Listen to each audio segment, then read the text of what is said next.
But regardless on which side of the equation the church is on, we need to be extremely cautious that we avoid becoming a church that has a form of godliness, but are denying the power, the transforming power, and the message of the cross.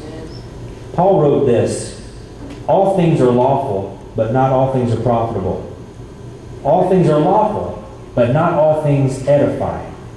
Let no one seek his own good, but for the good of his neighbor. So here's where I'm going with this. What is Paul talking about here? Paul is talking about the bigger picture. This is the form of godliness that has power. This is what he's talking about. And he's referring to what Jesus was talking about when he said, he was asked the question, what is the greatest commandment? And Jesus answered this: you shall love the Lord your God with all your heart, with all your soul, with all your strength, and with all your mind, and love your neighbor as yourself. See, now we're getting to the bigger picture. What is the bigger picture? This commandment is simple because it can't be broken up into a list. See, to love your neighbor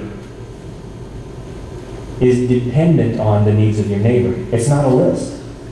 So I could say, well, you have to go to the hospital and visit your neighbor.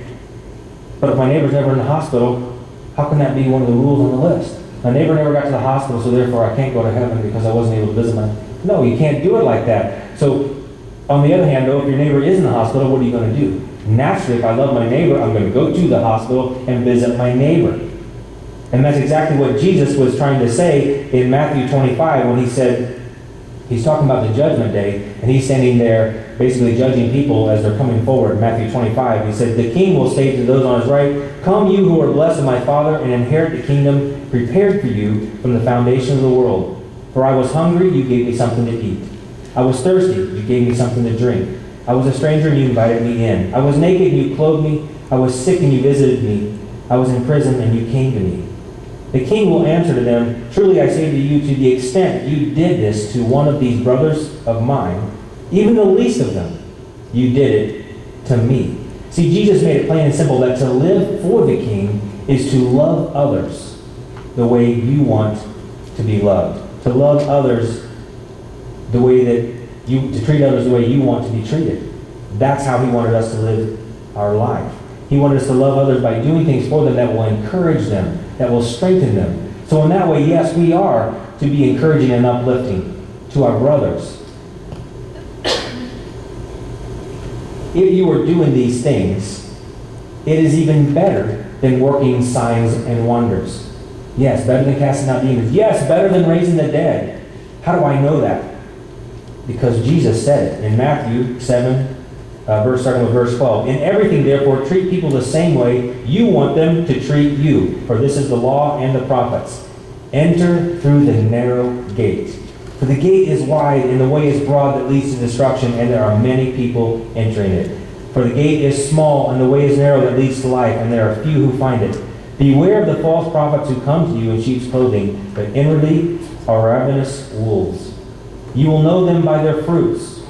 Grapes are not gathered from the thorn bushes, or figs from the thistles, are they? So every tree bears good fruit, and every bad tree bears bad fruit. A good tree cannot produce bad fruit, nor can a bad tree produce good fruit. Every tree that does not bear good fruit is cut down and thrown into the fire. So then, you will know them by their fruits. Pretty simple. Not everyone who says to me, Lord, Lord, will enter the kingdom of heaven, but he who does the will of my Father who is in heaven will enter. Many will say to me on that day, Lord, Lord, did we not prophesy in your name? Did we not cast out demons in your name?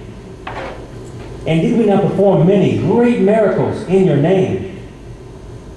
And I will declare, I never knew you. Depart from me, you who practice lawlessness. That's pretty crazy, right?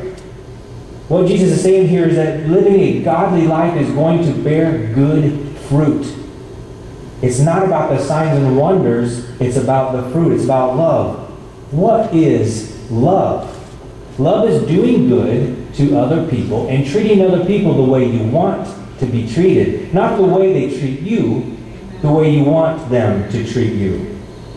See, treating them the way that you want to be treated regardless of how they treat you. Let me tell you this, it is hard to do this. See, when someone treats you poorly, your natural reaction is to hit back, push back, right? Your natural reaction is to return evil for evil. But Jesus is calling us to return good for evil. If you can accomplish this, you will have demonstrated what it means to bear good fruit. You may say, well, Alan, that's very difficult. That's hard. I'm not sure I can do that. But did you hear the scripture? The way is narrow. There are not going to be many people that find that way. Yeah, the way is broad. Everybody's on that path. That's the most commonly traveled path is the one that returns evil for evil. Everybody does that. I say if you are able to do good to people who mistreat you, if you're able to love those who hate you, you will live a very lonely life. There's not many people that say, you're crazy. I saw what he did to you. And I think about this, and you'll realize that you can easily justify your actions. You can get people to agree with you. Yeah, I know what he did to you. And that was right what you did back. You were right in hitting him back for what he did for you. You were right in treating this guy poorly after what he did for you. You were right in cutting funding to that project because that man was mean. It's easy for us to get justification for it. And you'll get everyone to agree with you too. But Jesus is calling for us to get outside of that natural desire to fight back and allow his love to flow through us. Give them something they don't expect. Love in return for hate. Now that is radical. But here's the thing. When it's all over with and we're in judgment, Jesus Christ will repay the debts that we are owed. Believe me, he will repay the debts that we are owed. We don't have to worry about that. He's asking us to love while we're here on earth. He will repay the unkindness that we've been given for the sake of the cross especially. If we want to be judged by him and have a good outcome, we had better figure out how to return kindness for evil. We need to learn how to return love for hate. We need to build others up when they tear us down. Yes, it's hard, but it's the way of Jesus. So don't be guilty of acting like you have a form of godliness and yet denying its power. Don't be in the group of people who say, here's the list, do this list and you're good. Because people who do that deny the power of Jesus Christ. See, it's not the things that save us, it's Christ. So those people deny the power. But on the other hand, it's not like claiming, okay, I'm a Christian because I confess Jesus as Lord and I go on doing whatever I want. Why? Because that's denying the transforming power that Jesus Christ has in our life. We don't continue down the path we used to continue down. Why? Because the transforming power of Christ will not allow us to continue down the same path. So it's not a list, and yet it's not nothing. There's got to be somewhere in the middle. That's where the godliness is. That's where living a life of love is.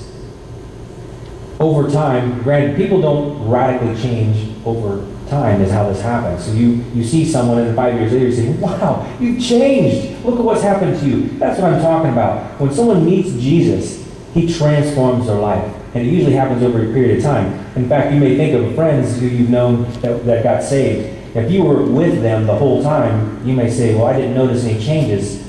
I just was with them all the time. I didn't notice any changes. But yet, you think like my son Alan grew like 6 inches in 2 months, and then his grandmother came and saw him. And they're like, whoa, what happened to you? 6 inches difference. And that's kind of what happens to us. If you see someone and then 5 years later, after they've been transformed by God, you're like, wow, this is a different person. That's kind of what I'm talking about. That's the changes that God will do in your life. But my challenge to you today is really simple. Ask yourself, am I really embracing the cross of Jesus Christ? Am I really embracing the power of Jesus Christ? Or am I one of the many people who fall victim to a form of godliness, and yet I'm denying its true transforming power? Accept the true transforming power of the cross. Accept the true transforming power of Jesus Christ. And let it change you, and let it change the world around you.